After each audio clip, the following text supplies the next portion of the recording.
dalam diri manusia, walaupun dia belum beriman, itu sudah ada fitrah kemanusiaan yang baik. Jadi kalau antum cuma ingin nyari orang baik, jangankan orang muslim yang beriman, non muslim pun Anda akan temukan orang baik. Akan ada itu. Silahkan cek, ada non muslim baik pak, suka bantu temannya, suka perhatian macam-macam, cuman belum ada iman dalam jiwanya yang harus kita bantu dengan doa, kan? La yasqa qaumin qaum, jangan saling cela. La yagtab ba'dukum ba'dha, jangan bergosip. Sudah? Saya bacakan. Al-fitratu khamsun. Al-fitratu khamsun. Fitrah manusia itu ada 5. Ini keterangan Nabi.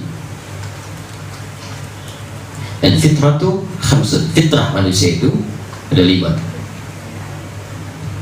Nanti kita bahas apa kaitan fitrah dengan fitan dan apa hikmah yang sekarang kita akan gali. 1.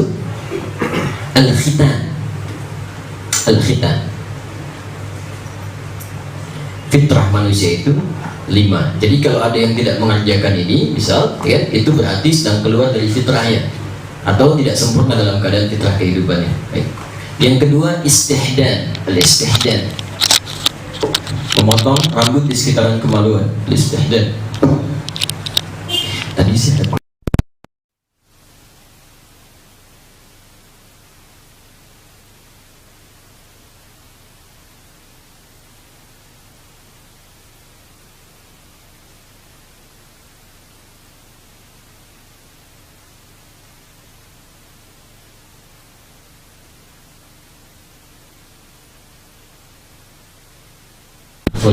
saya tulis pakai bahasa Arab sini.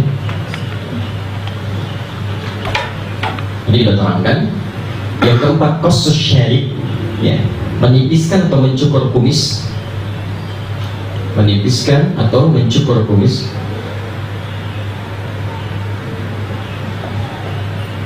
Dan yang kelima, taqlimul adfar, memotong kuku.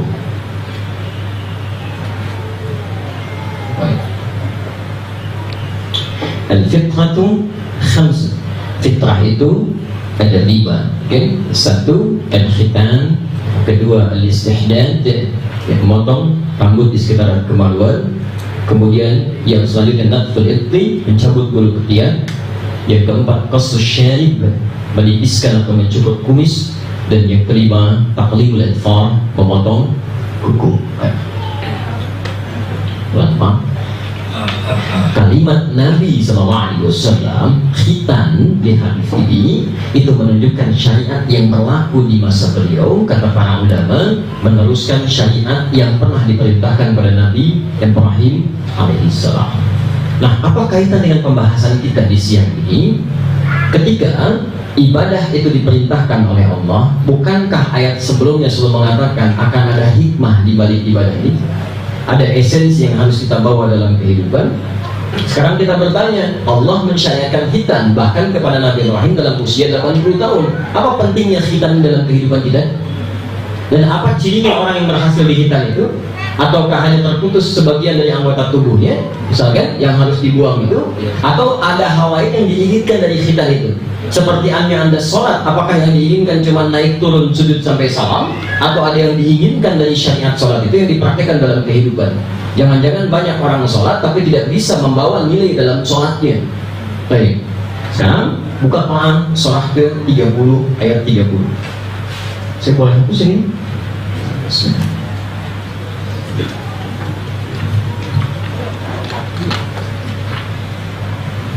Dalam suasana yang sama, hampir 4 tahun ya, datang sendiri, tulis sendiri, hapus sendiri, Masya Allah.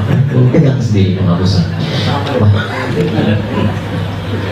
Pelan-pelan, hapus. Tidak usah dicari, saya pegang penghapusan. Quran surah 30 Ar-Rum ayat ke-30. Lihat kalimatnya. Fitratallah allati fataran nasa 'alaiha wa aqim wajhaka lid-dini hanifa. Ada? Baik. Fa'aqim wajhaka lid-dini hanifa. Fa'aqim, aqim itu jangan cukup diterjemahkan dengan hadapkan, itu kurang tepat. Ya, aqim itu sempurnakan, hadapkan dengan sempurna. Kita saat akan sholat juga menggunakan kata aqim. Aqim surah 29 ayat ke-45. Wa aqimis shalah innas salata tanha 'anil fahsya wal munkar. Quran surah 17 ayat 78. Aqimis salata liduluki syamsi ila ghasaqil laili.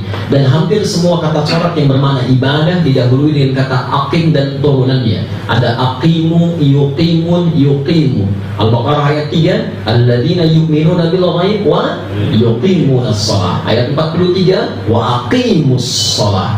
Jadi ketika akan diminta sholat, bukan cuma sholat. Kalau cuma sholat, anak kecil juga bisa. Ya, Allah menginginkan kita sholat sempurna. Hadapkan dirimu untuk sholat dengan sempurna.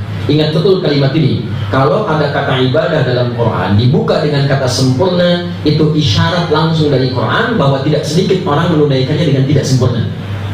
Jelas ya? Semakin banyak diulang, itu menunjukkan ibadahnya semakin sering dilakukan dan semakin banyak juga yang tidak sempurna.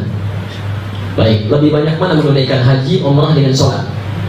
Sholat, karena itu sholat lebih sering diulang kalimat dari Quran dan diletakkan kata aqim sebelumnya. Bahkan sebelum kita sholat, derivasi katanya disebut lagi. Bukankah ada iqomat sebelum sholat? Iqomat itu dari kata aqim. Iqomat itu bukan panggilan sholat. Panggilan sholat itu adzan. Iqomat itu isyarat yang menyentuh hati kita supaya siap-siap menyempurnakan diri sebelum sholat. Hadirkan kehusyuan sebelum sholat. Nah sekarang kita diminta oleh Allah untuk menyempurnakan diri kita terhadap syariat. Aqim wajhaka lid-dini hanifa. Hadapkan dirimu secara sempurna pada ketentuan agama. Jadi kalau kita sudah beriman, turun ayat, kalau merasa beriman dengan baik, maka lihat kalimatnya, tunaikan, ikuti ketentuan agama kita, ketentuan syariat tadi semaksimal mungkin, sesempurna yang bisa kita lakukan secara sempurna.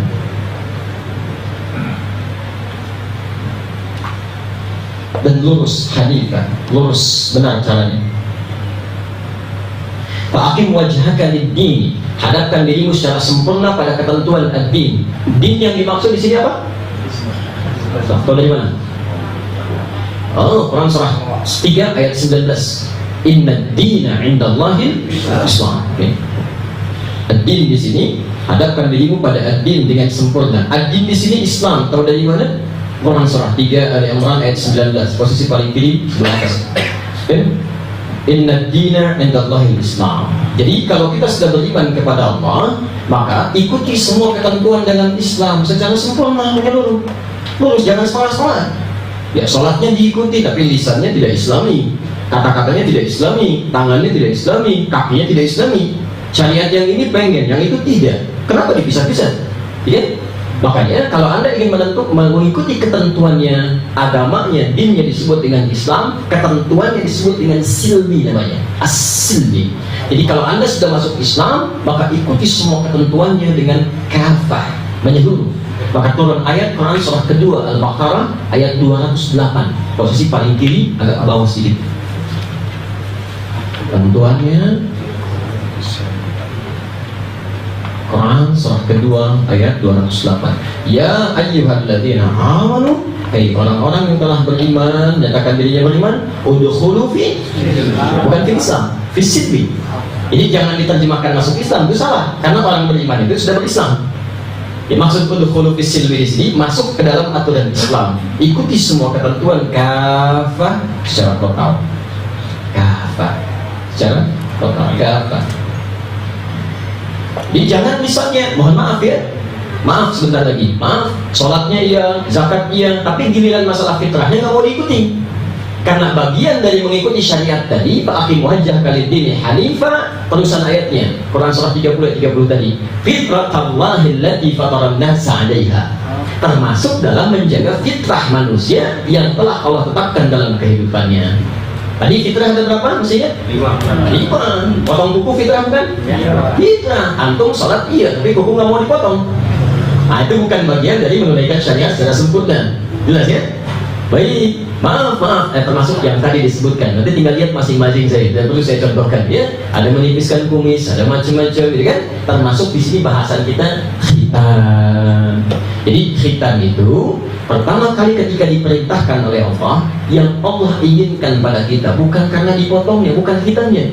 Tapi khitan itu diantaranya adalah wujud ketaatan kita dalam mengikuti ketentuan Allah Subhanahu wa Ta'ala. Di hikmah yang pertama, syariat khitan itu kemudian dihadirkan dalam kehidupan. Jadi ketika Allah memerintahkan khitan, yang ingin dilihat bukan khitannya, esensi utamanya, tapi ingin dilihat hamba itu taat tidak pada perintah Allah. Kalau cuma masalah potong, apa esensinya Nabi Ibrahim 80 tahun masih mau dihitan juga gitu kan? Dalam konteks usia sudah sepuh dan seterusnya. Tapi poinnya Nabi Ibrahim menunaikan itu karena perintah Allah. Kalau bukan perintah akan dikerjakan. Jelas ya? Baik, terlepas dari aspek yang lainnya, aspek pertama fitrah itu kaitan dengan ketaatan pada Allah Subhanahu wa Ta'ala. Maka intinya adalah poin utamanya dalam persoalan apapun, sepanjang Allah perintahkan, tak peduli nabi, tak peduli bukan, maka kerjakan. Anda bisa bayangkan nggak? Nabi aja masih mengerjakan, masa Anda yang bukan nabi nggak kerjakan? Nabi aja masih dihitan, Anda bukan nabi nggak mau dihitan, kan aneh? Nabi aja potong kuku, Anda bukan nabi nggak mau potong kuku. Halo, jelas? Ya, baik. Jadi ini bagian pertama. Karena itu ada yang mengartikan makna fitrah secara bahasa. Fitrah secara bahasa adalah kecenderungan untuk menaati Allah. Sifat cenderung untuk taat. Ya. Sifat cenderung taat. Dan manusia saat terlahir itu sudah ada sifat fitrahnya. Ada sifat fitrahnya. Makanya mereka mencari untuk ibadah. Cuma kan yang nyembah-nyembah yang lain itu, ada yang nyembah pohon, ada yang nyembah binatang, ada yang nyembah misalnya salib, macam-macam. Itu kan ingin menghadirkan fitrahnya, cuma salah arah. Yuqarribuhum indana zulfa, ingin menyembah Allah, cuma salah arah. Makanya disebut tersesat, walau dhalin, supaya dikembalikan kepada jalan yang benar. Jelas di sini? Baik. Nah, perhatian fitrah ini yang paling penting. Karena syariat khitan itu pada masa Nabi Muhammad SAW sudah mulai kemudian dimintakan, dikerjakan bahkan sejak kecil dan dipopulerkan berlaku sejak anak-anak. Perhatikan kalimatnya. Hikmahnya bukan karena anak-anak atau orang dewasa, tapi hikmah dari khitan sekali lagi untuk menunjukkan ketaatan kepada Allah dan sebagai gambaran peningkatan ketaatan ini, ketaatan yang meningkat, naik. Jadi kalau ada seseorang yang sudah dihitan, kemudian bukan cuma dihitannya saja, tapi harus berusaha semakin meningkatkan ketaatannya supaya lebih dekat dengan Allah Subhanahu wa Ta'ala. Jadi kalau ada orang yang kemudian dihitan tidak menjadi lebih dekat dengan Allah, berarti ada yang salah dengan proses hitannya. Karena syariat hitan itu tidak disyariatkan oleh Allah kecuali ingin membangun ketaatan seorang yang dihitan sehingga lebih dekat dengan Allah Subhanahu wa Ta'ala. Jelas di sini? Karena itu saya mohon sebesar-besarnya, satu, bagi bapak dan ibu misalnya yang sudah menghitankan anaknya bahkan dari sejak kecil, itu bukan cuma punya tanggung jawab untuk menghitannya kemudian selesai. Karena setelah dihitan itu tuntutan fitrahnya harus menjadikan dia lebih dekat dengan Allah Subhanahu wa Ta'ala. Karena itulah menjadi tanggung jawab orang tua setelah anaknya dihitan untuk membangun kedekatan antara anak itu dengan Allah Subhanahu wa Ta'ala. Maka carikan tempat yang baik bagi anak itu supaya dia lebih dekat dengan Allah. Carikan guru yang baik supaya dia lebih dekat dengan Allah. Carikan teman-teman yang baik supaya dia lebih dekat dengan Allah. Salah orang tua kalau cuma membiarkan anaknya dihitan tapi ditempatkan di tempat yang jauh dari Allah. Dapat teman jauh dari Allah, dapat bacaan jauh dari Allah. Apa faedahnya dihitan? Hanya sekedar menghilangkan sesuatu yang menjadi kewajiban saja. Kalau cuma seperti itu, non-muslim pun bisa. Kerabat kami mengatakan di Amerika setiap anak laki-laki terlahir itu dihitan, Pak. Dan cuma orientasi mereka kebersihan, bersih, rapi, selesai. Jadi kalau cuma dipotong saja, non-muslim pun ikut dipotong juga. Orang Islam mesti beda. Nah, kalau anak kecil saja diminta kemudian taat, apalagi yang dewasa? Anak 8 tahun diminta taat pada Allah. Antum 80 tahun sudah dihitan, gak mau taat juga? Aneh antum. Anak 8 tahun dihitan sudah ke masjid. Sekarang anak 4 tahun itu lari-lari, Pak, sebelum maghrib ke masjid itu bawa tas. Anak 4 tahun, Pak, Masya Allah. Ya, nunggu-nunggu begitu adzan, siap-siap bikin saf dengan baik. Setelah selesai sholat maghrib, mereka kumpul baca Quran. Ada yang menghafal, ada yang belajar sejarah. Setelah itu sholat isya berjamaah lagi. Setelah itu evaluasi, pulang-pulang 8:30 dari maghrib, dari masjid 8:30 malam. Anak 4 tahun belum dihitan, ada yang belum dihitan sudah mau ke masjid sebelum adzan. Anak 40 tahun sudah dihitan masih nggak mau ke masjid. Ada yang aneh itu, kurang apa lagi gitu kan? Nah, jadi sekarang cek, kalau kita sudah merasa dihitan baik laki-laki atau perempuan sampai dengan hari ini, hikmah pertama sudah sejauh mana membangun kedekatan dengan Allah Subhanahu wa Ta'ala. Itu poin pentingnya. Jadi ini hikmah yang pertama.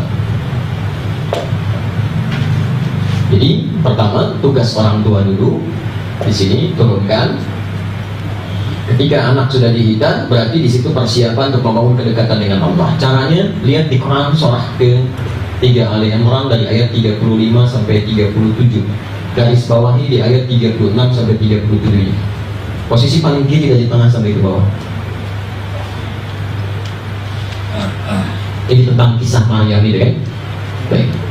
Kalau Imran dengan istrinya Hannah itu memulai dari alam kandungan, dari sejak kandungan. Ya Rabbi inni nadartu laka ma fi batni muharraran fataqabbal minni. Ya Allah, saya niatkan anak saya kalau lahir nanti mohon supaya lebih dekat denganmu ya Allah. Jadikan bagian yang paling indah, bagian aktifah kehidupan kami. Ini aktifah itu bukan cuma urusan dunia. Antum mesti punya urusan akhirat, tabungan akhirat nanti.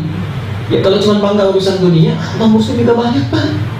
Antum jangan bangga kalau anaknya juara olimpiade, ya karena di non muslim sudah banyak yang dapat Nobel macam-macam. Ya urusan kita itu akhirat. Harus bangga kalau anak kita sudah mulai hafal Quran, dibanggain di saat dia ada.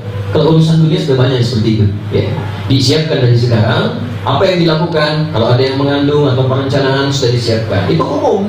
Ya Imran itu mempraktekkan sunnah dari zaman Nabi Adam. Karena Nabi Adam sejak mulai berumah tangga itu sudah berniat bermohon kepada Allah. Di Quran surah ke-7 ayat 189. Ya di Mushaf paling kiri sebelah atas posisinya, Mushaf standar. Ya, falamma tarasyaha hamalat hamlan khafifa, ketika keduanya berhubungan mulai mengandung kandungan kecil. Falamma athqalat, ketika kandungan mulai berat, da'awallaha rabbahuma. Ya, sudah semakin besar, Allah capek, keduanya mengisi dengan doa. Lain ataitana salihah lanakunanna minasyakirin. Ya Allah, sekiranya nanti yang lahir anak yang saleh, yang dekat denganmu, yang rajin ibadah, kami akan sangat bersyukur dengan keadaan yang kami rasakan saat ini. Jelas di sini. Maka ayat 36-nya bagaimana cara menjaga anak supaya dekat dengan Allah. Orang tua diminta rajin mendoakan. Satu, ya, satu doa. Doanya dibagi dua. Saya agak cepat sedikit ya. Doanya dibagi dua. Satu, ada doa yang terkait dengan kebaikan hidup. Kedua, ada doa permohonan dijauhkan dari sumber keburukan. Sumber keburukan, terutama setan. Setan. Nanti pas masuk bab setan, saya langsung bawakan kitabnya langsung. Ya kita akan belajar tentang setan. Betul, betul. Kalau kita nggak pelajari, bagaimana bisa waspada dengan setan? Antum belajar malaikat, disebutkan 88 kali di Quran sampai hafal, tapi nggak kenal setan.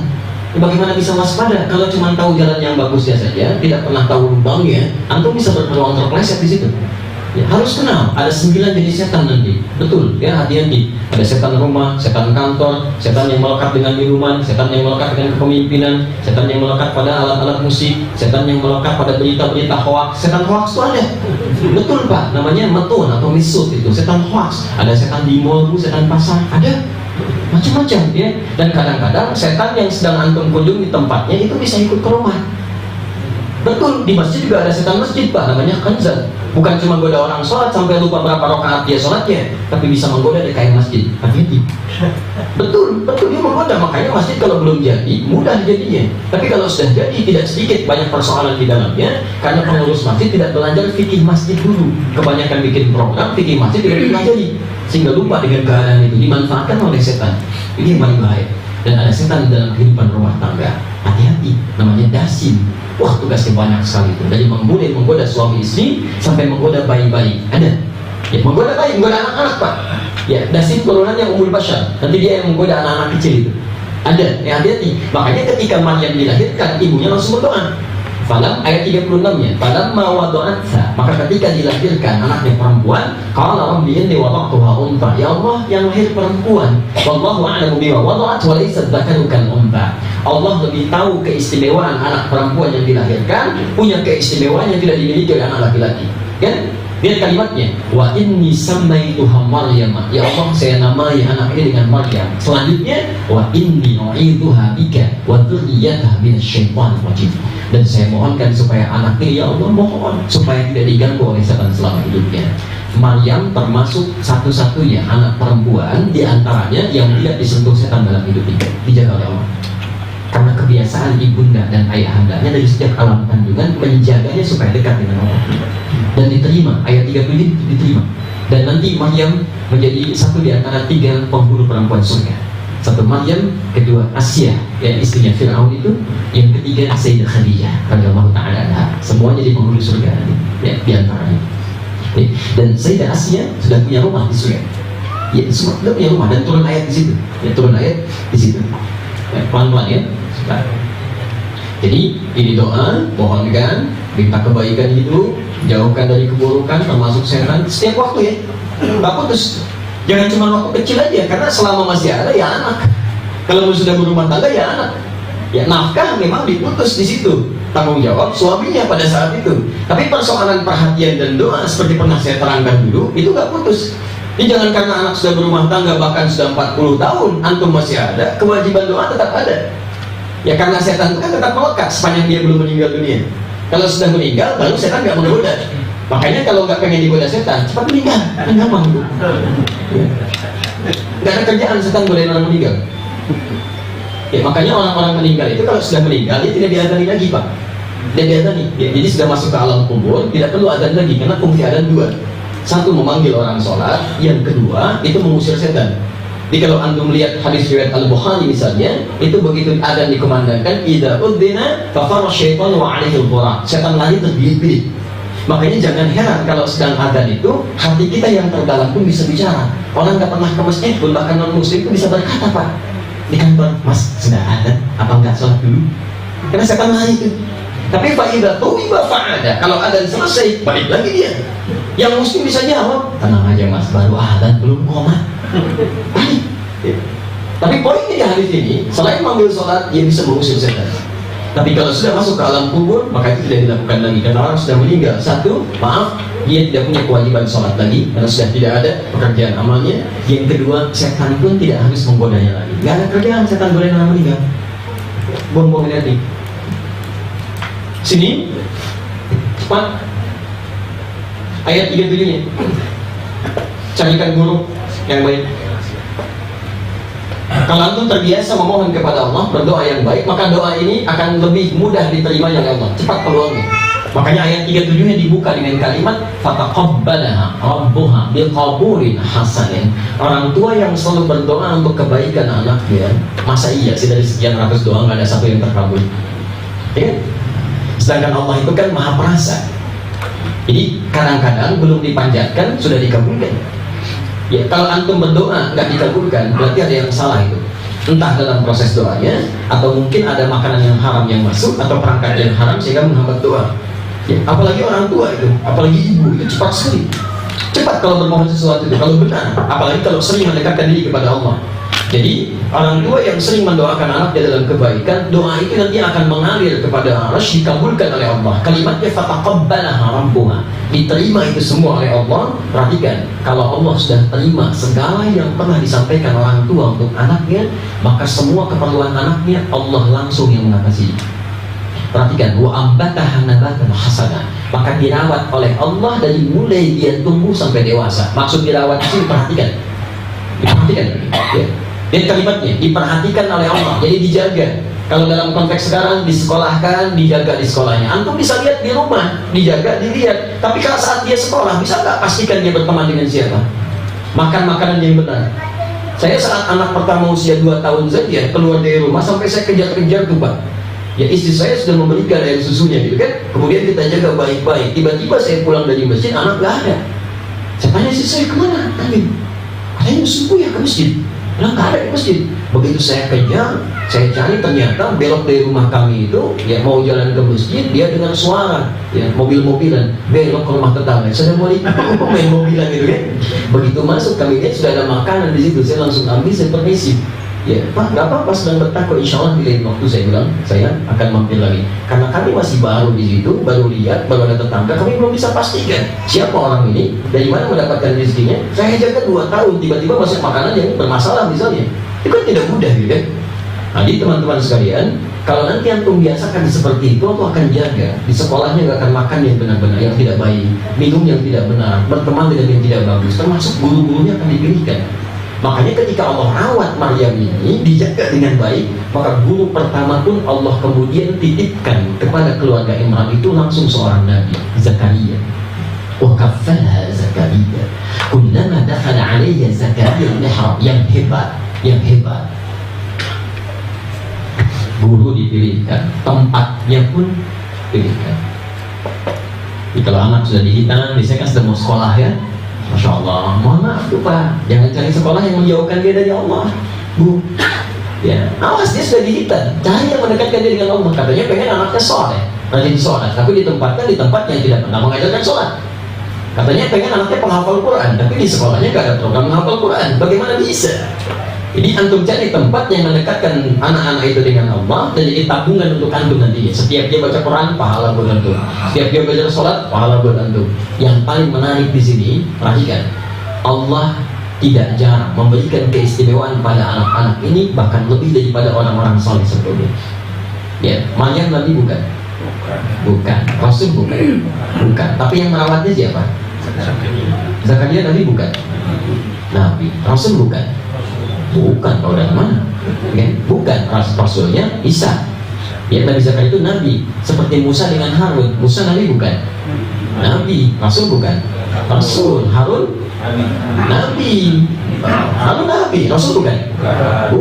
Apakah setiap yang bernama Harun Nabi? Tidak. Apa Harun di belakang bukan Nabi, kan? Baik, tidak. Tapi di sini Nabi bukan Rasul, dan Musa Rasul bukan Nabi. Zakaria Nabi bukan Rasul. Sekarang perhatikan, yang merawat Nabi, tapi yang dirawat ini diberikan perhatian lebih daripada nabinya. Silahkan cek. Zakaria alaihi salam ketika akan makan pasti cari makanannya. Ketika butuh sesuatu masih mencari. Maryam tidak. Mau diberikan oleh nabinya, sudah ada makan di dalamnya.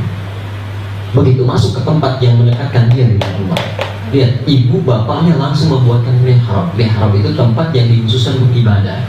Ketika orang tuanya bercita-cita anaknya dekat dengan Allah, maka dipilihkan tempat yang mendekatkan dia dengan Allah.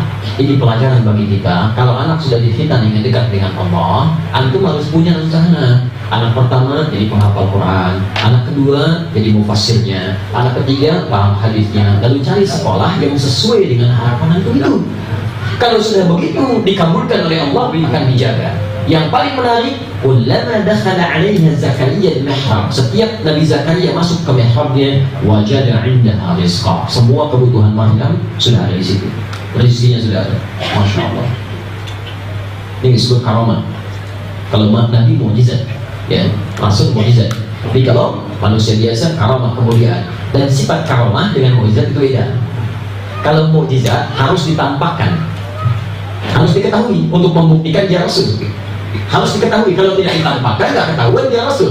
Rasul itu kan diinformasikan, saya Rasul. Apa buktinya? Ini tongkat jadi ular, pukulkan ke batu keluar 12 mata air, pukulkan ke laut tenggelam. Itu Rasul. Tapi kalau karamah itu tidak ditampakkan, dia hanya akan diamkan sampai setelah wafatnya, kemudian terungkap dengan sendirinya sebagai penanda keistimewaannya. Jadi kalau orang-orang baik itu nggak banyak bicara, nggak ada kisahnya. Menghapus sama ibu sekalian, spidol ya. Itu nggak ada begitu. Jadi kalau orang-orang ada yang seperti itu, seperti menampakkan keistimewaan, itu tidak disebut dengan karamah. Jelas di sini? Baik, saya kembalikan dulu sebentar. Jangan bayangkan yang tidak-tidak, saya tidak membahas orang tertentu, membahas sebuah kaidah. Jadi rizkinya pun dijaga oleh Allah. Ini Masya Allah, kalau antum ingin punya anak yang dijaga oleh Allah, rizkinya diberikan kemudahan dalam belanjanya, pekerjaannya, macam-macamnya, maka tanyakan dulu. Jangan banyak menuntut kepada anak. Jangan-jangan orang tuanya nggak pernah menyiapkan. Itu poinnya. Coba dilihat, banyak istighfar, bangun malam, minta. Jangan cuma nuntut. Kalau anak keras, mungkin dari dulu nggak pernah diarahkan. Setidaknya lembutkan dulu dengan doa, minta, nangis, sampai dia mohon, bangun tahajud. Seorang ibu pernah datang ke pesantren kami waktu di Lebak Bulus dulu. Ya, dia katakan, Ustaz, sambil dia terseduh menangis, anak saya gak mau sholat, kan? Padahal sudah masuk SD ke SMP, SMP gak mau sholat, kelas 2 SMP. Saya bilang, sudah diingatkan? Sudah Ustaz, sampai capek, sudah gak usah diingatkan lagi. Ibu pulang, nanti ke malam bangun, tahajud di kamar anaknya, berdoa di sampingnya, minta kepada Allah, tapi minta yang betul, yang tulus. Nanti setelah 3 hari coba kembali ke sini, kita lihat perubahan. Tuh Masya Allah Pak, Bu, 3 hari selanjutnya datang bawa nasi uduk Pak. Yang gue kan, Ustaz, senang Masya Allah, sampai pada keluar gitu kan, kenapa Bu? Ya, anak saya sudah sholat katanya. Kok bisa sih bilang? Rupanya malam ketiga, begitu berdoa Lili menangis, anaknya bangun dipeluk ibunya. Maafkan saya Ma, ya kan? Maafkan saya. Wah, saya nggak sholat karena Bapak dulu nggak pernah ngajak saya sholat. Dan Mama pun kan enggak kan? Mama cuma sekarang aja sholat kan? Jadi bapak ibunya banyak menuntut tapi nggak pernah mengajak gitu. Anaknya membalikkan. Mulai sekarang saya janji saya pengen sholat. Saya pengen sholat dipeluk ibundanya, menangis mereka berdua. Bukan cuma sholatnya. Sejak hari itu dia datang ke pesantren, minta dibimbing menghafal Quran sampai sekarang menjadi penghafal Quran. Sekarang. Jadi nggak ada kata terlambat Pak. Kalau anak kita sampai sekarang belum dekat dengan Allah, sepanjang gantung ada minta. Hei bangun malam. Bukan saya yang akan ditanya. Anak itu Anda yang akan ditanya. Nggak ada hubungan dengan orang lain. Mumpung Allah masih percayakan anak itu kepada Anda, maka mintakan itu kan. Ya, ini poin. Ya, jadi ini bagian pertama. Setiap orang tua akan ditanya tentang keadaan anaknya. Ya, sepanjang dia berikhtiar berusaha dengan penuh kebaikan. Baik, jadi kalau sudah seseorang khitan, maka poinnya jaga kedekatannya dengan Allah Subhanahu wa Ta'ala. Tolong jangan bersikap tidak adil ya. Tetangga, teman selalu diingatkan, anak sendiri tidak pernah diperlakukan begitu. Antum ngajak-ngajak taklim ke tetangga, mengingatkan macam-macam dan sebagainya, tapi anak sendiri tidak pernah diajak ke masjid yang laki-laki, tidak pernah diingatkan. Ibu teman sendiri selalu seperti itu. Jilbabnya belum bagus begini, anak sendiri tidak berjilbab. Coba itu tidak adil. Antum tidak akan pernah ditanya tentang tetangga antum. Antum akan ditanya tentang diri sendiri dan semua yang melekat pada diri antum. Jangan pernah mengurus persoalan orang lain.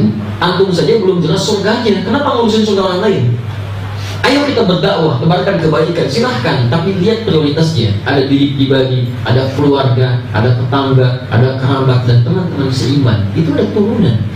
Ya, infak itu kadang suka keliru nih. Saya lihat pengen infak sana, infak sini. Sementara kerabat terdekat belum diinfakin.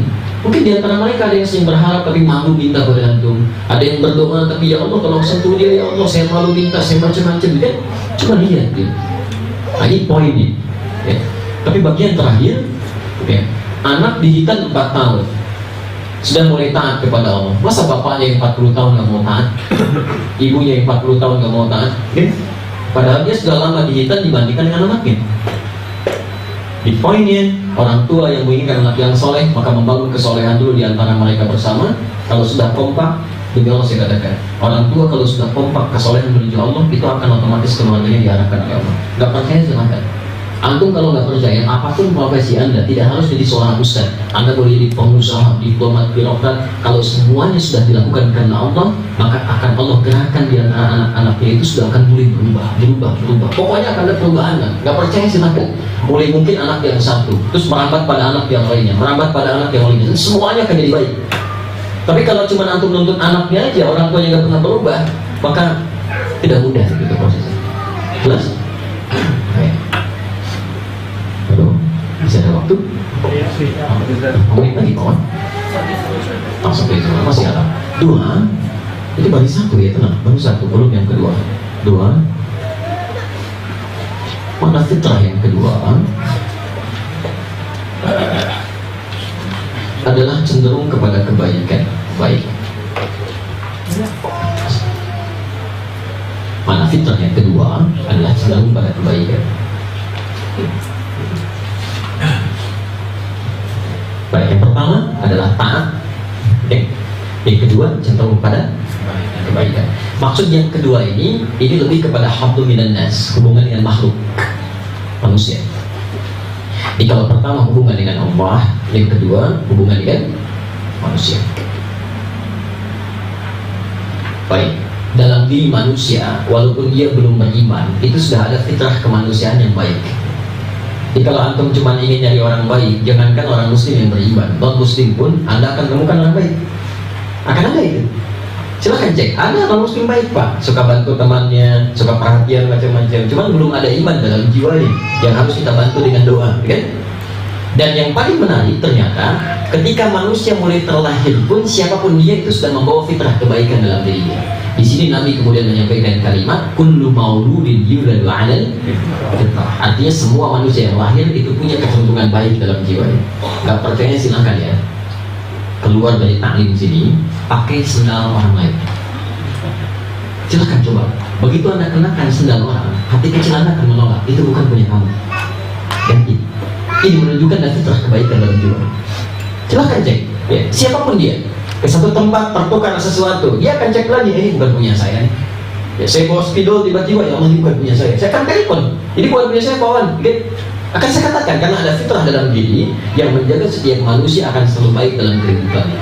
Karena itulah ketika manusia disebut oleh Allah dengan namanya, salah satunya di antara 5 nama yang melekat pada manusia ada nama fitrah yang terkait dengan kebaikannya, disebut dengan ins. 18 kali disebutkan dalam Al-Quran bersanding dengan jin. Ya ma'syaral jinni wal ins wa ma khalaqtul jinna wal ins. InsyaAllah Al-ins. Saya sudah pernah uraikan ini dalam kesempatan dulu. Lawannya jin. Hati-hati Pak ya, Ibu kalau saya ajarkan kalimat ini, maksudnya setiap baca Al-Quran langsung koreksi diri. Ya, kalau disebut ins itu punya 3 arti. 3 arti. Satu, arti pertama adalah sesuatu yang tampak, kelihatan, tampak. Yang kedua, sesuatu yang lembut, ramah, baik, lembut, ramah. Yang ketiga, harmoni, serasi, senang keindahan, kenyamanan, ins. Turunannya dari situ al-uns, anas, anis, anisa, gitu kan? Dari kata ins.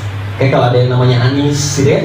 Artinya lembut dia, ramah perilakunya, macam-macamnya. Dari namanya ya, dari namanya Anisa, dari situ. Baik.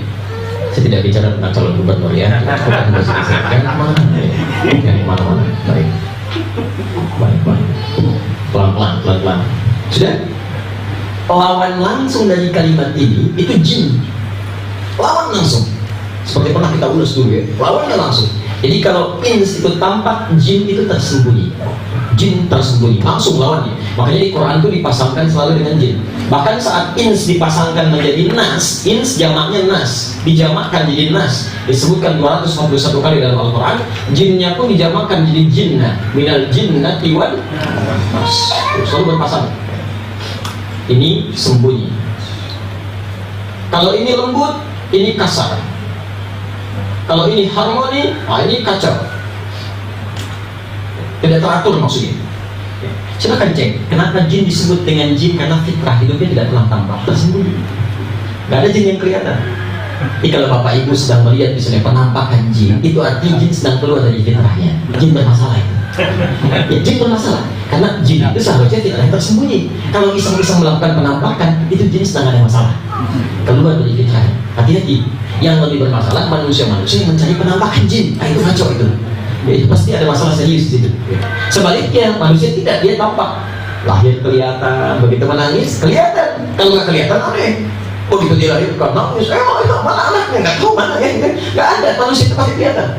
Jadi kalau ada manusia kemudian tumbuh setelah dewasa menjadi senang sembunyi-sembunyi, pasti ada yang salah dalam fitrahnya. Kantor sembunyi-sembunyi, mau taklim sembunyi-sembunyi, ke masjid mojok-mojok sembunyi-sembunyi, pasti sedang punya masalah. Karena keluar dari fitrah. Yang paling aneh, maaf, fitrah manusia kenapa disebut dengan ins? Karena lembut, ramah, baik. Jadi sebetulnya nggak ada manusia yang kasar, Pak. Jadi kalau kasar bukan ins. Ya, nggak ada yang kasar. Tidak ada yang kasar, tidak ada yang tidak baik, tidak ada yang suka mencela, tidak ada yang suka berselisih macam-macam. Pada dasar fitrahnya yang membuat dia berubah, kata Nabi, fa'abawahu yuhawwidanihi aw yunasrani aw yumajjisanihi. Lingkungan yang membuat dia bisa berubah bahkan seperti Yahudi, Nasrani atau Majusi. Di persoalannya adalah jika anak sudah dihitan menjadi lebih baik, maka cepat jaga fitrahnya supaya dia tumbuh menjadi orang baik sampai dengan kemudian hari. Apapun profesinya, harus cepat dengan kebaikannya. Jangan sampai mohon maaf kan, ya sebelum dihitan taat luar biasa, setelah dihitan antum biarkan begitu aja, kan sudah besar sudah dihitan, biarin aja itu urusan dia. Nah itu bukan orang tua yang baik.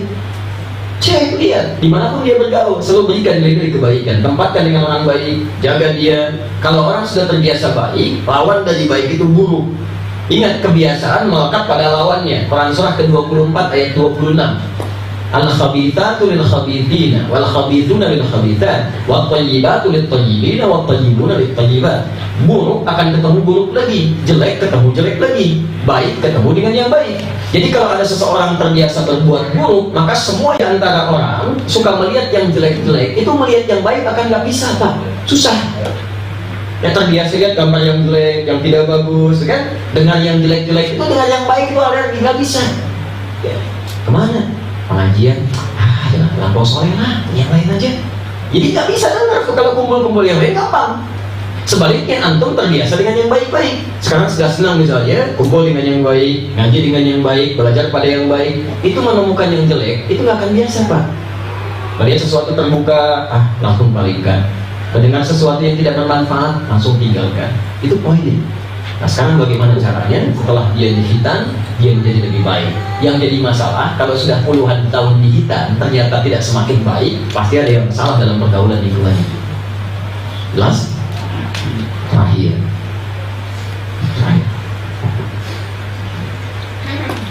Kenapa hari ini jadi pada emosi?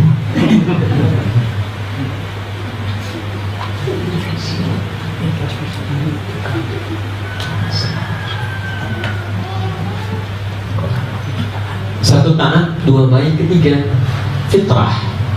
Fitrah di antara maknanya juga berarti sesuatu yang suci, suci, bersih. Kalau selesai Ramadan itu apa nama hari pertamanya? Syawal itu bulannya, Mas, ya kan? Hari pertamanya baik, dinamai dengan Idul Fitri. Apa artinya fitri? Ada kaitan dengan fitrah, salah satu maknanya dari sisi akhlak. Baik, makanya saya dikembalikan kembali kepada fitrah, sesuatu yang suci. Karena saat Ramadan dia berusaha untuk bertobat, dia minta kebaikan kepada Allah, sehingga dosa-dosanya digugurkan, kembali baik, kembali suci dan baik. Ya, tapi fitrah bagian terakhir ya, bermakna sesuatu yang bersih dan suci. Bersih dan suci. Satu taat pada Allah, kedua baik dengan lingkungan, ketiga bersih suci. Quran surah ke-2 Al-Baqarah ayat 222, posisi paling kanan di pertengahan. Sudah? Pelan-pelan ya, pelan-pelan. Bapak Ibu sekalian, ya, ada perbedaan antara bersih dengan suci, itu lain. Dalam bahasa Arab pun dibedakan. Kalau bersih saja itu disebut dengan nadhafah. Ya, nadhafah. Pernah dengar kalimat ini? An-nadhafatu minal iman. Hadis palsu itu ya. Hadis palsu. Saking palsunya di kita hadis palsu udah ada, Pak. Itu ungkapan yang diklaim sebagai an-nadhafah. An-nadhafah. Orangnya disebut dengan Nafif, Pak Nafif. Nafif itu artinya orang yang bersih. Kalau suci disebut dengan Taharah, at-Taharah. Taharah. Orangnya disebut kan? Tahir, pelan-pelan, orang yang sudah suci. Tahir. Kalau terbiasa terus menyucikan setiap kotor, bersihkan lagi. Setiap ada kotoran, sucikan lagi. Maka berubah dari tahir menjadi mutatahhir. Jadi ada tahir, ada mutatahhir. Mutatahhir. Kalau tahir sudah suci, kalau mutatahhir berusaha untuk terus menyucikan diri. Sekarang perhatikan, pelan-pelan. Apa bedanya nadhafah dengan taharah? Kalau nadhafah itu lebih pada aspek tampilan luar. Baju yang bersih, gitu kan? Pakaian yang rapi, sepatu yang bersih, itu nadhafah namanya. Nadhafah. Okay. Tapi apakah setiap yang bersih itu suci? Belum tentu.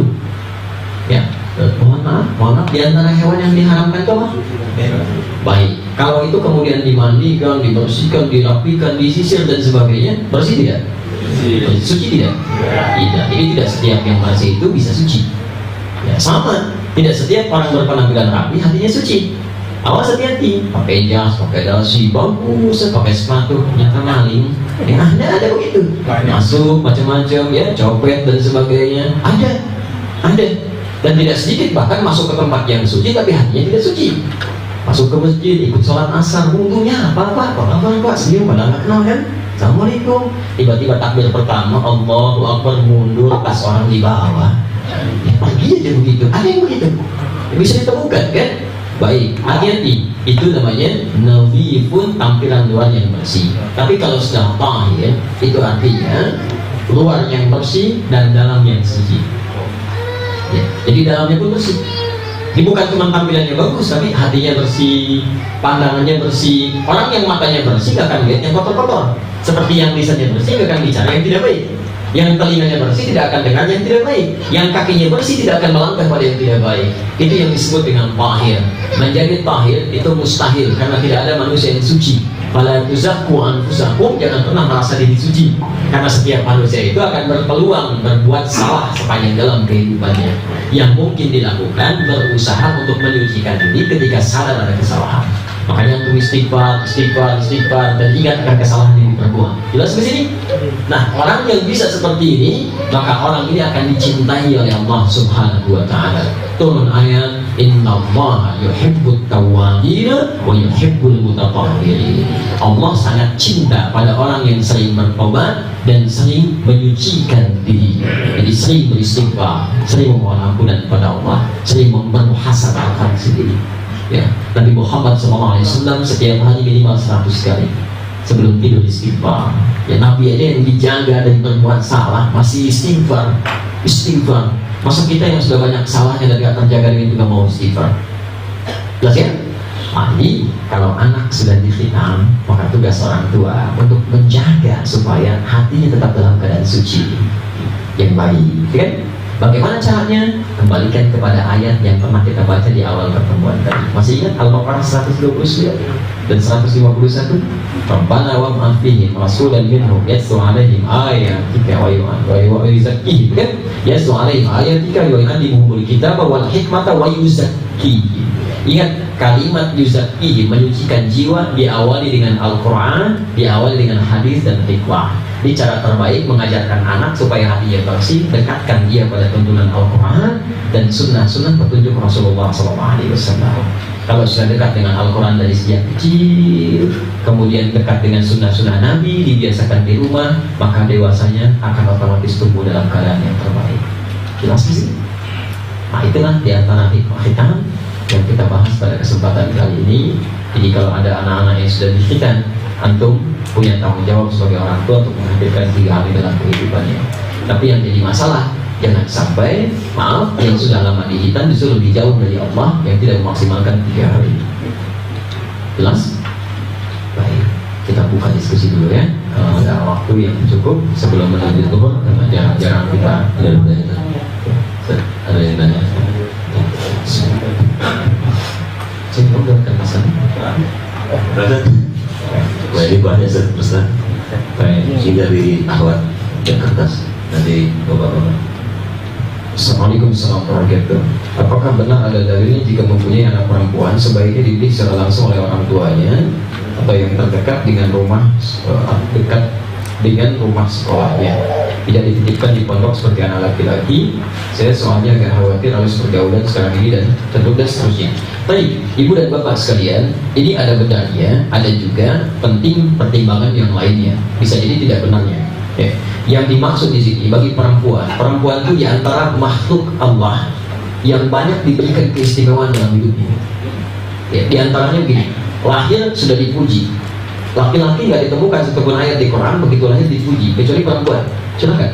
Ya, tapi bukan berarti kita nggak ada keistimewaan, Pak. Nanti banyak tidak pernah bapak-bapak saya tahu ya. Jadi begitu lahir dipuji. Kenapa ayat ini turun tentang pujian? Karena perempuan itu sebelum turun ayat-ayat kebaikan dalam hal Islam itu sering dilecehkan, Bu. Ya, mohon maaf ya, mohon maaf. Dalam konsep Yahudi, perempuan itu nggak ada nilainya, nol. Jadi kalau di sinagog misalnya ada 1 juta perempuan, tidak ada laki-laki, itu dalam konsep kepercayaan mereka tidak bisa dilakukan ibadah karena perempuan gak ada nilainya. tunggu satu laki-laki dulu baru bisa dimulai ibadah yang formal. Dalam konsep kepercayaan Kristen, kalau Anda buka bisa di Bible-nya dan seterusnya, itu nyatu tuh, perjanjian baru, perjanjian lama, nyatu di situ.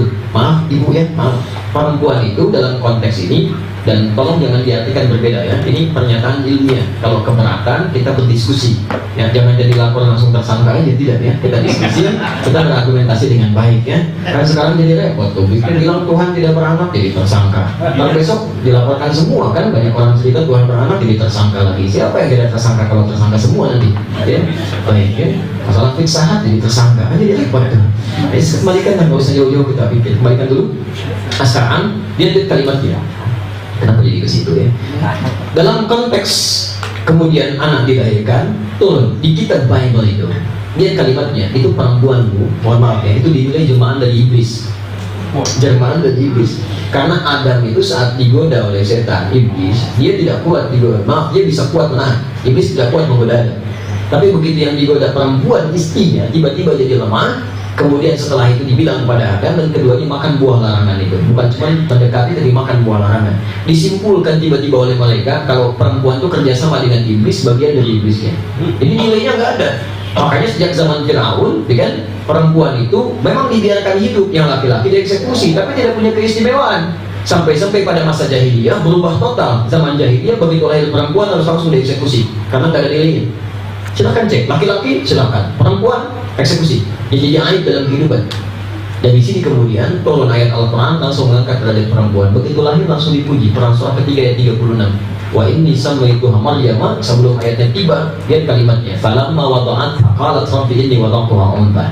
Hana berkata, ya Allah kau yang lahir perempuan ya, karena harap-harap punya laki-laki supaya jadi nabi. Lihat kalimat Quran, wallahu a'lamu bima wada'at. Allah lebih tahu siapa yang dilahirkan untuk kemaslahatan orang tuanya. Wa laysa dzakaru kal untha. Jangan kamu duga perempuan pun punya keistimewaan yang tidak dimiliki laki-laki baru lahir. Saat tumbuh dewasa dijaga oleh Allah. Makanya hijab melekat pada perempuan, bukan laki-laki. Karena hijab itu bagian penjaga kehormatan bagi perempuan bu. Ya. Ayat hijab itu kan turun. Awas jangan keliru ya. Bukan ayat tentang aurat tuh. Ya, jadi begitu kerudung sudah ada, kemudian hijab itu turun. Karena sebelumnya setiap perempuan muslim mau buang hajat itu diganggu oleh preman-preman di Madinah. Selalu diganggu. Makanya turun ayat tentang hijab yang mengatakan, "Qul ya ayuhan nabi, ya wahai nabi, qul li azwajika wa banatika wa nisa'il mu'minin." Katakan pada istrimu, kemudian pada anak-anak perempuanmu dan semua perempuan-perempuan yang beriman, yudnina min jalabibihinna. Mulai sekarang kenakan jilbabnya, rendahkan dia. Apa yang diinginkan dari itu? Asa an yu'rafna fala yudain, supaya menjadi syiar dikenali sebagai muslimah yang taat. Dengan itu dia akan dijaga oleh Allah supaya tidak diganggu.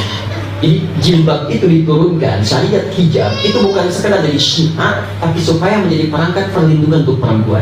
Seharusnya kalau laki-laki melihat perempuan berhijab punya persoalan, sebetulnya Pak, hukum asalnya itu mesti dibantu. Enak sebetulnya ibu itu bu, ke pasar Kranji beli beras 1 karung, nggak bisa ngangkat, kelihatan orang beriman, dibantu. Itu hukumnya, itu salah satunya. Ya, cuman sayang perempuannya kebanyakan gak mau berhijab, pada sebagian perempuan tidak semuanya, sehingga hukum pada laki-lakinya tidak terikat lagi. Ketika melihat perempuan berhijab kesulitan pun jadi agak repot. Awas di sini ada beberapa hal yang harus kita dalami. Jadi ketika mau menikah diberi hadiah, laki-laki tidak. Quran surah keempat ayat keempat, wa atun nisa sadaqatihin dan nihlan. Berikan hadiah untuk perempuan itu saat akan menikah. Ibu jangan kira mahar itu pemberian laki-laki, bukan. Mahar bukan pemberian calon suami, itu hadiah dari Allah yang dititipkan melalui calon suaminya kepada calon istri ini, karena dia bisa menjaga kesucian dirinya sebelum tiba masa pernikahan. Ada semua.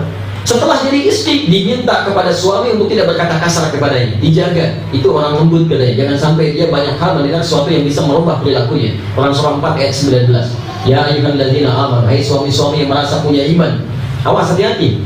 Hai suami-suami yang merasa punya iman. Apa kalimat Qurannya? La tarithun nisa'a karha, jangan wariskan sikap burukmu kepada istri-istrimu. Kalaupun punya perilaku yang tidak menyenangkan pada istri, bersabar dengan keadaan itu. Boleh jadi di balik kesabaran itu ada hal-hal yang besar yang ingin kamu berikan. Kalau sudah jadi ibu, dimuliakan 3 kali dibandingkan dengan ayah. 3 kali. Ditanya, ya Rasulullah, pada siapa saya berbuat baik? Ibumu. Pada siapa? Ibumu. Pada siapa? Ibumu. Baru yang keempat, kurang apa lagi? Ada banyak kebaikan-kebaikan yang dituangkan di sini yang menjadi pedoman dalam kehidupan kita. Nah sekarang kaitan dengan ini, Dan di sisi penjagaan ini, Allah meminta setiap perempuan itu bahkan dijaga dalam aktivitasnya supaya tidak terjebak dalam keburukan-keburukan yang bisa menimpanya. Di antaranya ada syariat mahram. Yang kedua ada kafil. Kafil itu yang bisa melindungi saat mahram tidak ditemukan. Ya. Bisa. Bukankah saat bepergian wanita itu atau perempuan dimintakan beserta mahramnya? Ya kan? Kecuali pada tempat-tempat yang sudah biasa. Jadi jangan ditafsirkan semuanya.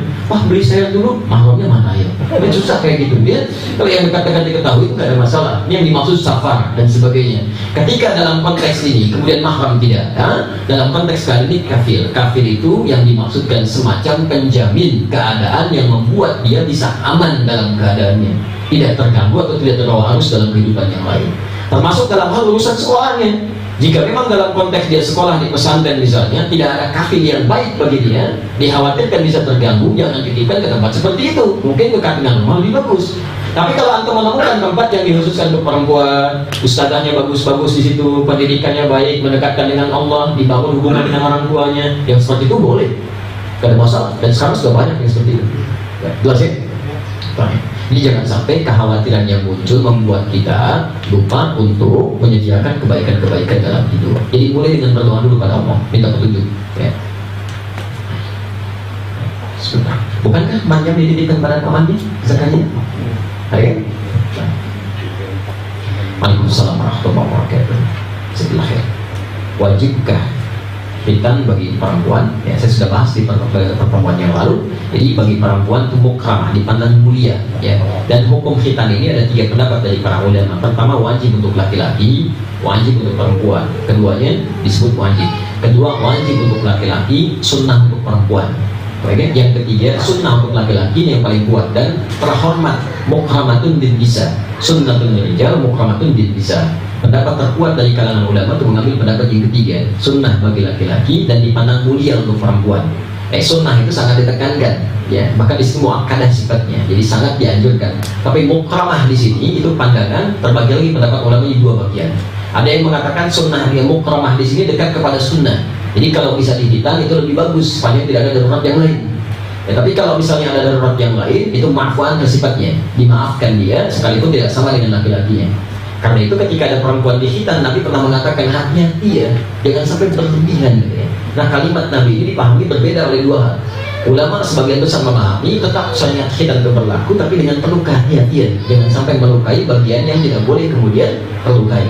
Ada yang mengatakan yang kedua, sebenarnya Nabi tidak berkeinginan untuk itu terjadi dalam konteks pada saat itu, karena alat-alat yang digunakan khawatir yang berpengaruh pada keadaan bagi perempuan. Dan di situ ditafsirkan lebih baik dalam kondisi yang darurat atau ada yang dikhawatirkan tidak dilakukan untuk perempuan, tapi kalau bisa dikerjakan itu yang paling utama. Jelas sih? Baik, sudah. Bagaimana dengan anak perempuan yang belum dikhitan karena di rumah sakit sudah dilarang khitan untuk anak perempuan? Baik, antum bisa cari gitu kan? Ya, kan syarat khitan itu juga cari ada penghitan perempuan dan sebagainya. Tidak harus karena di rumah sakit, dia coba cek dulu.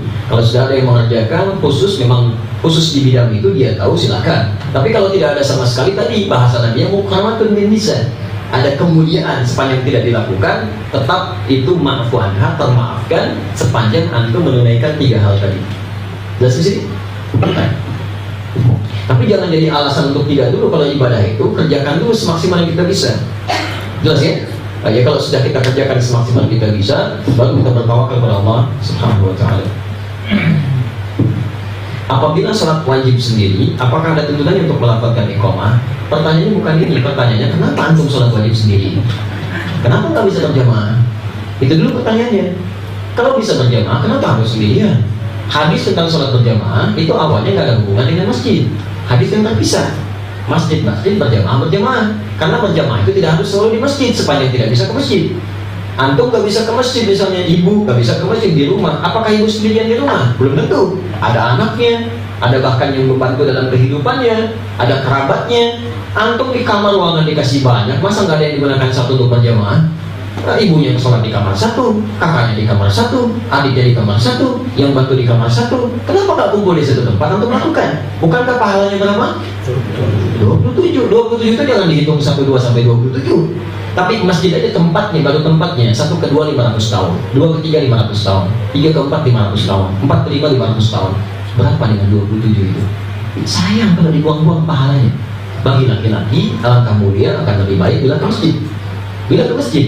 Selalu ada pertanyaan, bagaimana kalau dihadapkan pada pilihan, apakah kalau suami lebih baik mengimami di rumah ya, atau dia ke masjid? Tetap pilihan utama suami ke masjid dan istri diimam di rumahnya, dan pahalanya mendapatkan hal yang sama.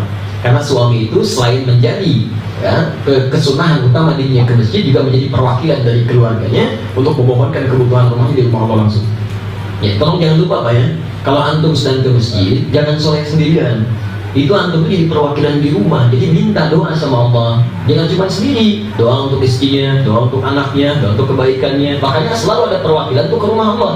Saya ada keperluan dengan Pak Wawan, lebih mudah mana didapatkan, nelpon atau datang langsung ke rumahnya? Datang, selama antum bisa datang, datang. Makanya ketika masuk langsung diberikan pilihan, antum baca Allahumma ftahli abwaaba rahmatik. Masuk, antum kan pintu Al-Azhar itu ada beberapa pintu kan. Antum kalau masuk pintu Al-Azhar lewat satu pintu atau beberapa pintu? Beberapa pintu. Antum masuk lewat sini, keluar lagi, masuk sana, keluar lagi. Pasti satu pintu tuh. Satu pintu bahasa Arabnya babun, banyak pintu abwab. Antum masuk lewat satu pintu, kaki kanan masuk. Allahumma ftahli abwab. Masuk satu pintu, kok minta banyak pintu? Pintu apa? Pintu rahmat. Di Quran dibagi 3. Rahmat itu ada 3. Ada rahmat terkait dengan solusi dari semua masalah, Al-Baqarah ayat 155 sampai 157. Yang kedua adalah ampunan dari dosa-dosa yang sudah berlimpah, Quran surah 39 dan Zumar ayat 53. Dan yang ketiga semua kebutuhan dunia dan kebahagiaan akhirat, Quran surah pertama ayat yang ketiga. Jadi ketika antum masuk, Allahumma ftahli abwaaba rahmatik, ya Allah telah bukakan pintu rahmatmu. Allah balik bertanya, mau pintu yang mana? Kamu sedang punya masalah? Ayo datang, mintakan kepada Allah solusinya. Kamu merasa banyak dosa? Minta ampunan. Kamu punya masalah dunia? Mintakan sini. Karena itulah Anda masuk ke masjid, Anda langkahkan kaki yang baik, sholat tahiyatul masjid, kemudian berdoa kepada Allah, minta urusan semua yang kita hadapkan dalam kehidupan. Kalau nggak ke masjid, rugilah. Makanya dipaksa oleh Nabi supaya ke masjid, supaya hidupnya mudah. Itu poinnya. Nabi tidak menginginkan masjidnya, menginginkan supaya hidup kita mudah. Itu esensinya, itu hikmahnya ya. Makanya aturannya beda. Perhatikan, masuk masjid dengan toilet itu lain. Caranya diatur, langkahnya beda. Silakan masuk masjid kaki kanan, keluar kiri. Toilet masuk kiri, keluar kanan. Lain. Masuk masjid kaki kanan, keluar toilet kaki kanan. Masuk toilet keluar udah lain kan? Lain, jadi ada aturan tertentu yang itu terkait dengan doa kehidupan kita. Ada lagi?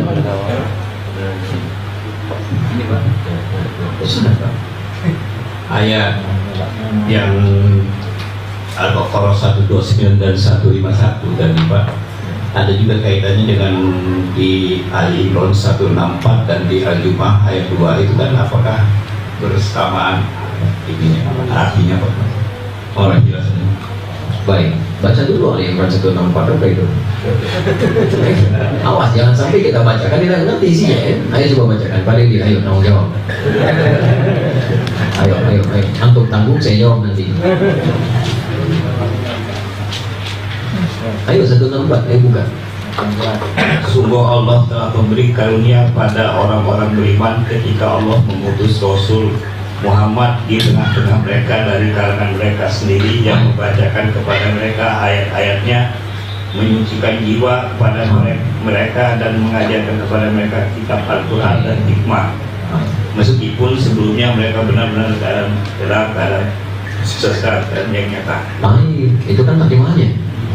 Nah, sekarang lihat Qurannya. Laqad manallahu 'alal mu'minin idh ba'atha fihim rasulan. Lihat kalimatnya.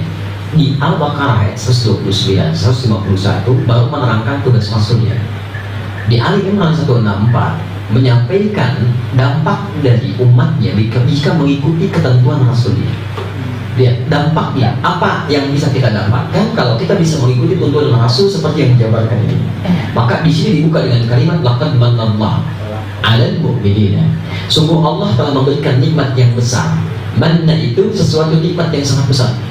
enak kalau sudah dapat manna. Al-mannu itu nikmat yang tak terlukiskan dan nggak susah dapetinnya. Quran surah kedua Al-Baqarah ayat 57.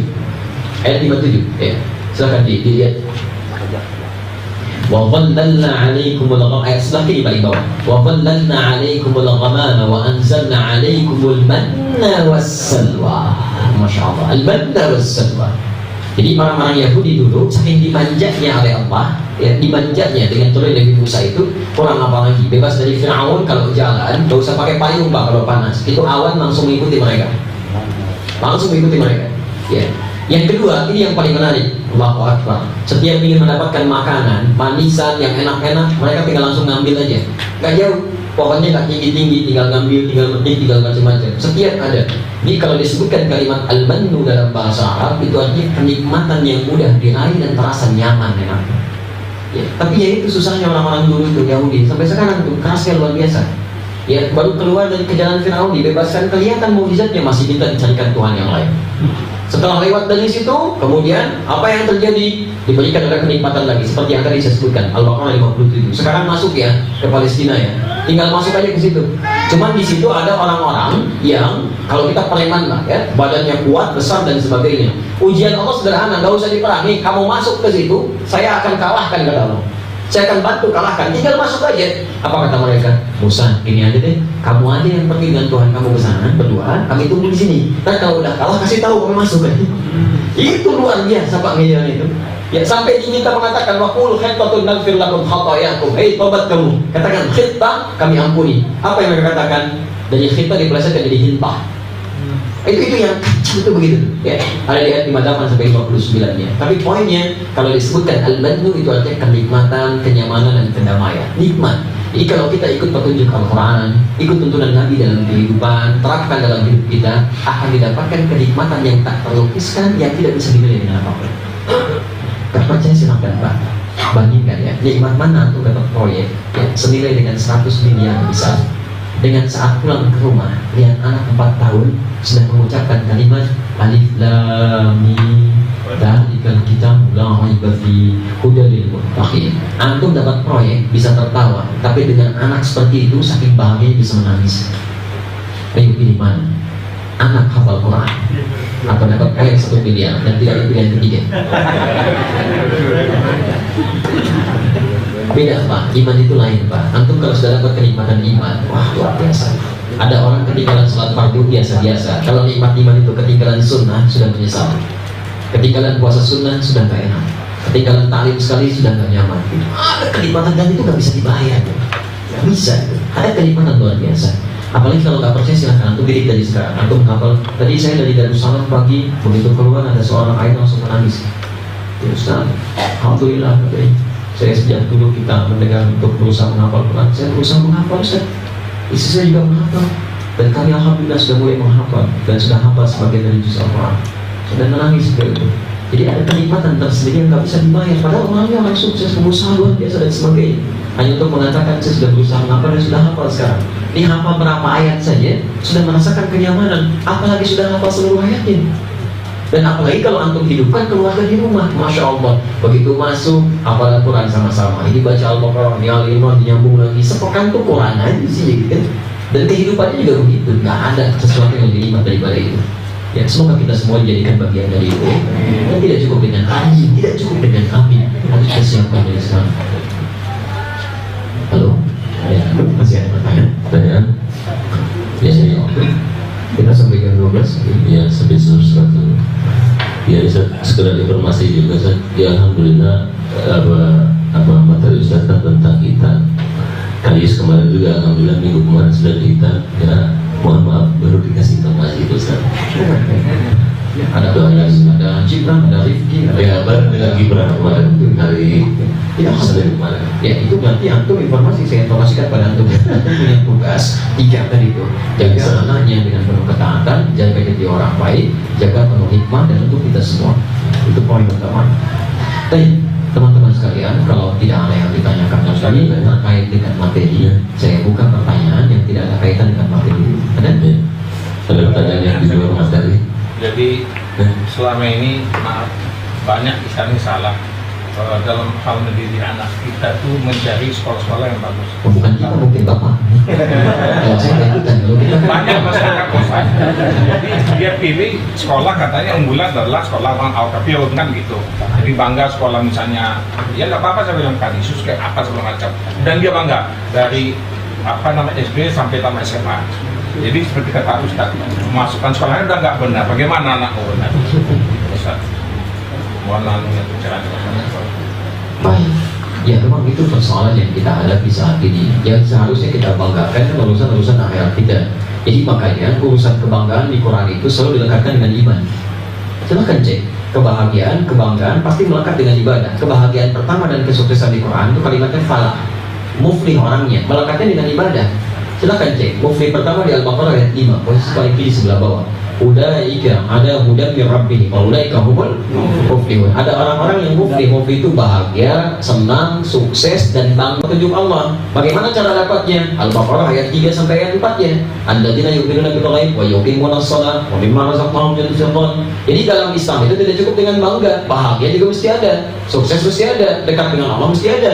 Jadi kalau cuma sukses jangan dulu bangga, yang lain juga pernah sukses. Ya, awas hati-hati, kalau Anda sukses belum bahagia, jangan dulu senang. Kalau sudah sukses dan bahagia pun jangan bangga dulu, dekat juga dengan Allah. Karena sudah banyak dulu yang lebih sukses, lebih bahagia dan mereka dekat dengan Allah. Antum belum ada apa-apanya kalau begitu. Ya, awas hati-hati. Semua di Quran ditampilkan, Pak. Kita tinggal milih tuh. Tinggal milih. Ada yang kaya, yang sukses, yang baik, yang dari level Nabi ada. Yang karyanya cemerlang, Nabi Yusuf. Yang tak terlukiskan ada Nabi Sulaiman. Yang hartanya berlimpah, istrinya cantik, anaknya sampai 12, sampai jadi 24, hartanya banyak, Nabi Ayub. Antum belum ada apa-apanya. Yang ganteng luar biasa, karirnya cemerlang, yang banyak memesona, Masya Allah, Nabi Yusuf. Quran surah 12 ayat 31. Itu Nabi Yusuf lewat, saking terpesonanya sampai itu terkiris-kiris tangan itu. Ya, antum jangan mengaku ganteng dulu, ganteng-ganteng antum lewat, ibu-ibu belum tentu terpleset ya kan. Jadi jangan bangga dulu, seganteng-gantengnya antum bukan Nabi, sukses juga enggak. Ya, apa yang mau dibanggakan? Ya, dan kalau pun antum banggakan dalam urusan dunia, ketika meninggal habis semua itu. Silahkan cek. Saya belum pernah lihat dari Allah, saya ulang-ulang nih, saya belum pernah dengar, belum pernah lihat sampai hari ini. Ada juara misalnya, ya, Olimpiade, begitu meninggal ditulis di lisannya juara Olimpiade. Silahkan cek, nggak ada Pak. Jadi begitu meninggal, semua dunia itu lepas. Karena hukum dunia akan selesai ketika seseorang meninggal dunia. Selesai. Makanya meninggal dunia, meninggalkan dunia. Jadi semua dunia itu akan ditinggalkan. Yang di bawahnya urusan akhirat.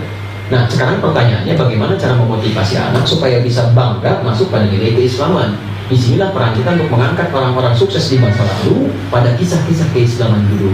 Kenalkan mereka dengan Abdurrahman bin Auf. Sampaikan ke orang kaya, kan? Siapa orang kaya sekarang? Bill Gates, Pak. Itu nggak ada apa-apanya. Abdurrahman bin Auf itu kapaknya terbuat dari emas. Tanyakan Bill Gates punya kapak nggak? Ayo munculkan siapa beliau ini. Ajarkan bahwa beliau nggak pernah meninggalkan sholat. Ajarkan Utsman bin Affan. Sampaikan bahwa sampai hari ini punya rekening di Bank Saudi. Silakan katakan itu 15 abad sudah ada sampai sekarang. Hah? Kok bisa Pak? Kayak Ahmad. Si Ahmad aja nggak kaya. Jangan bandingkan dengan si Ahmad. Si Ahmad itu ahli dunia. Utsman ahli akhirat. Sampaikan bagaimana beliau menikah dengan dua putri Nabi. Bagaimana tahajudnya sampai dengan khatam Quran.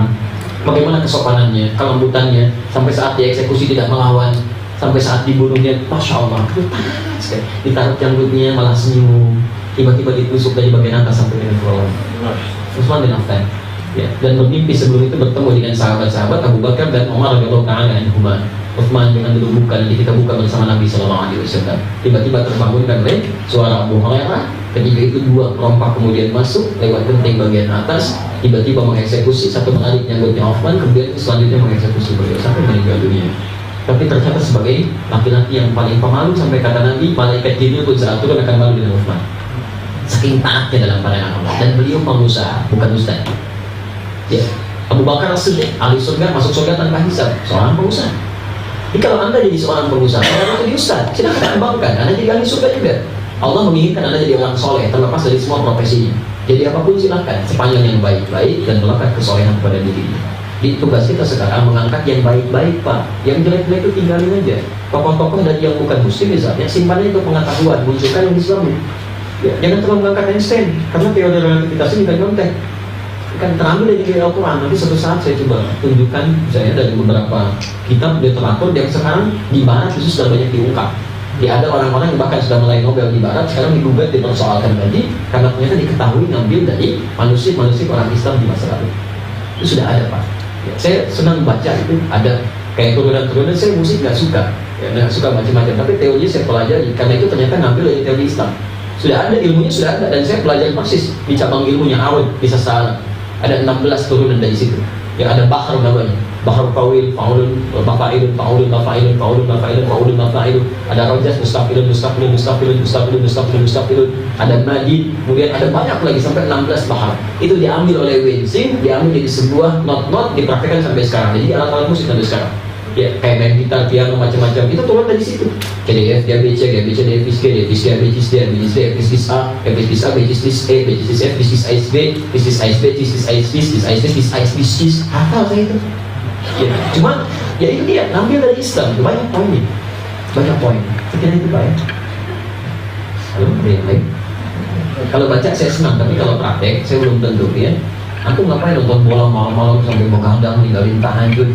Masya Allah, besok bisa dilihat, bisa dibaca. Saya hafal.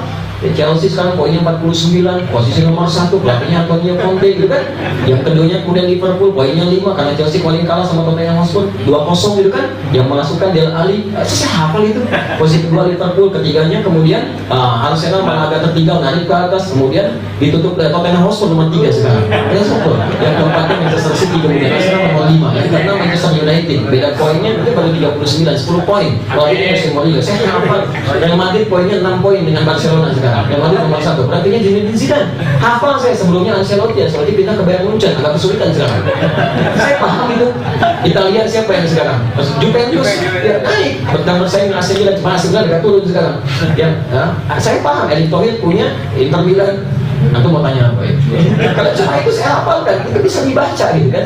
Cuma ngapain ninggalin tahajud malam-malam sampai kesiangan sholat subuh dan sebagainya, karena kerjaan.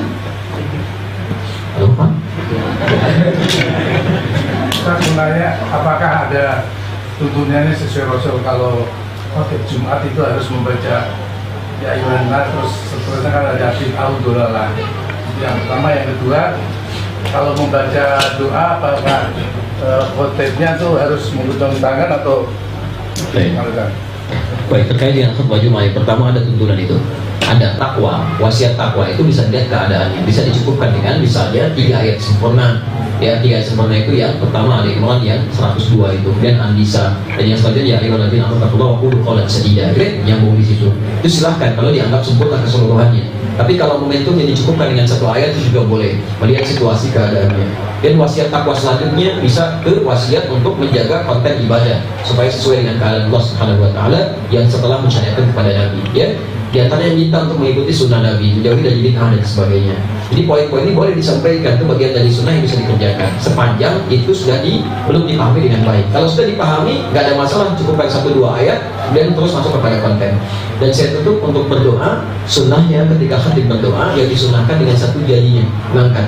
Ya, sedangkan yang lainnya ada posisi kalaupun dia yang mengangkat keduanya, hadisnya ada, tapi sunnah didahulukan dibandingkan dengan hadis. Tidak salah kalau khatib seperti ini, tapi yang lebih baik ketika ada tuntunan sunnah itu yang diikuti. Sedangkan makmum ini bisa mengaminkan dan mengangkat kedua tangannya.